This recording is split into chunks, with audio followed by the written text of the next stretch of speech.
Welcome back to Oakland Connection. I'm County Commissioner Tim Burns, and we're on location at the YWCA in Clawson. I'm pleased to introduce two guests from a new organization called buildON. Thanks, ladies. Why don't you introduce yourselves first? Thank you, Commissioner. My name is Sarah Westerman. I'm the program coordinator in the Michigan region of buildON.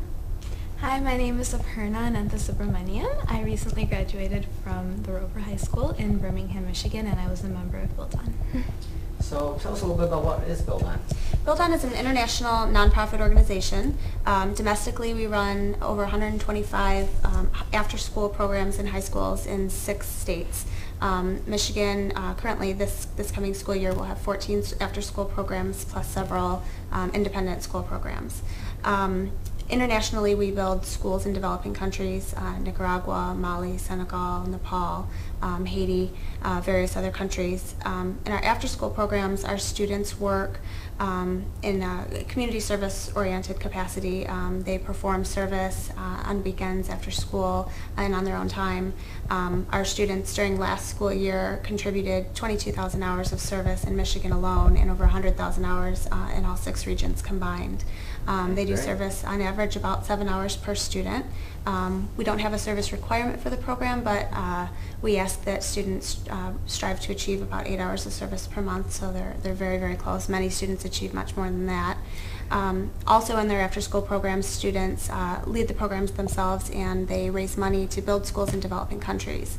To give you an idea about that, it costs about $17,000 or $18,000 to build a school in, say, Nicaragua.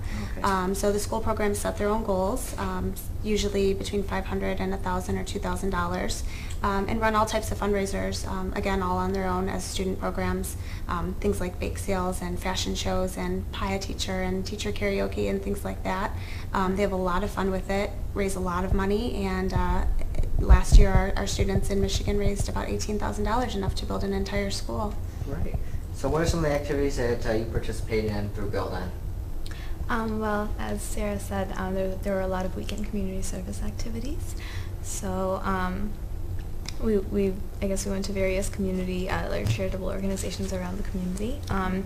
We also did fundraisers at our school. Okay, great. And why did you get involved with buildON? Well, I guess education for me, especially international education, was always something I was interested in, and I really liked the fact that buildON combined that aspect along with the local community service. And did you actually go out country and help out with the building Yes, I went to Nicaragua. Oh, when did you go to Nicaragua? Last year, actually, in February, and it was for 2 weeks. Tell us a little bit about that experience. Oh, it was absolutely amazing. So you go into a village and you stay with the host family there. I was very glad I knew Spanish, but I guess it was really nice being able to interact with the host families, and in addition to that really nice cultural experience, you got to spend 4 hours a day on the construction site building a school. And what are some of the things you did to help with building? We digged the foundation, mixing cement, pouring concrete, making bricks. So you really got your hands dirty, huh? It was a lot of fun, yeah. Sarah, do you want to tell us a little bit about some of the other activities that your volunteers have done? Sure. First, let me mention the Truck for Knowledge is the program that Aparna was referring to. She was able to travel to Nicaragua with one other student from her school, and actually what we do is we choose 2 students from each school program every year to travel to Nicaragua or to Mali, and they get to stay for 2 weeks, as she mentioned, on the site, live with the host family, participate in cultural workshops, and actually get to help build the school. So as our students are raising money in their after-school programs, 100% of the money that they raise goes toward construction costs for the school, non-administrative or anything like that. So they know that what they're doing is literally raising money for a school. It costs maybe 48, 49 cents for a single brick at the school. So as somebody's buying a cupcake or a cookie or a ticket to the fashion show or something like that, they know that they're really contributing to something special. And then the students who get to participate in the Truck for Knowledge come back to their school programs and are able to share their experience in a way that that overall strengthens their program, and they get to share their experience and let the other students in the program know that this is something that they're really doing that's concrete, that's very, very important, and that they're really working to promote literacy and spread education around the world. Now, I know we have the branch at Roper and we have a branch at Troy High School. If a school doesn't have a branch or that students want to get more involved, what should they do? Unfortunately, with the way the economy's been going, we've not been able to expand, and in fact we have taken some programs off what we call full status and put them on independent status. Roper is one of those schools.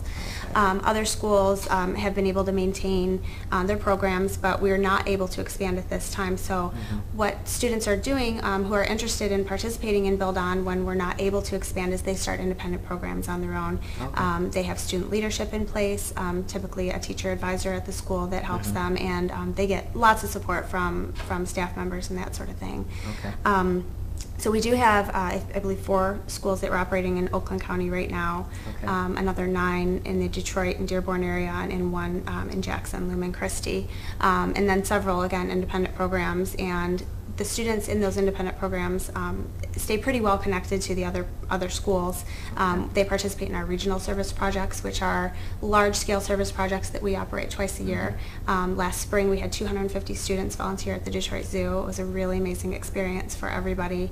And then they're also invited out to the weekend projects, and we work all over Oakland County, places like the Baldwin Center, Gleaners Food Bank, Lighthouse and Grace Centers of Hope, Sunrise. Our students do tutoring. All of those opportunities are always open to, to our independent programs as well as our full programs. And I know you were doing some murals for some organizations? We are. An Iraq vet by the name of Brandon Visner, who's currently working as a case manager at the Detroit Veterans Center, had designed some murals for the students to do.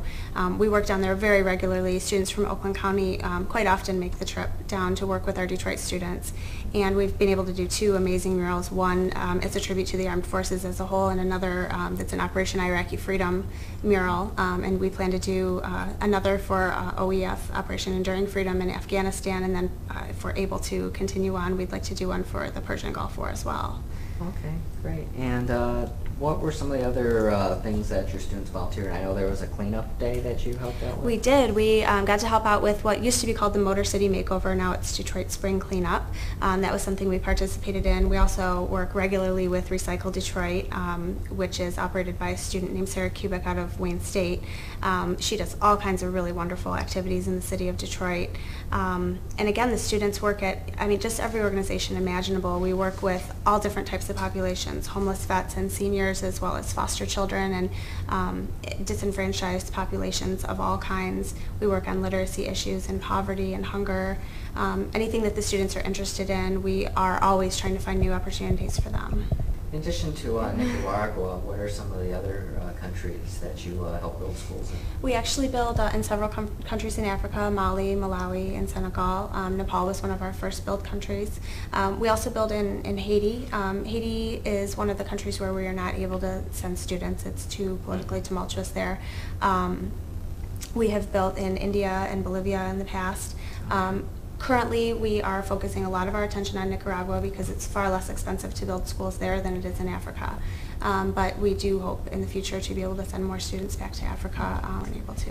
Tell us just briefly a little bit about what was the history that actually started buildON? How did that get up and running? buildON was started in, I believe, 1992, and it used to be called Building with Books.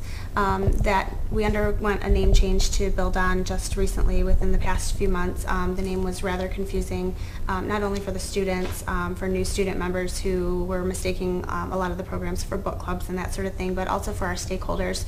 We wanted to make sure that particularly our big investors in buildON and the people who are really contributing a lot of money were understanding the real mission of what we were doing. And our mission really revolves around empowerment, empowering young people in our communities to make a change, within their neighborhoods, within their cities, within their school districts and their state and their country, but also showing them how to empower others in developing countries through education and building schools.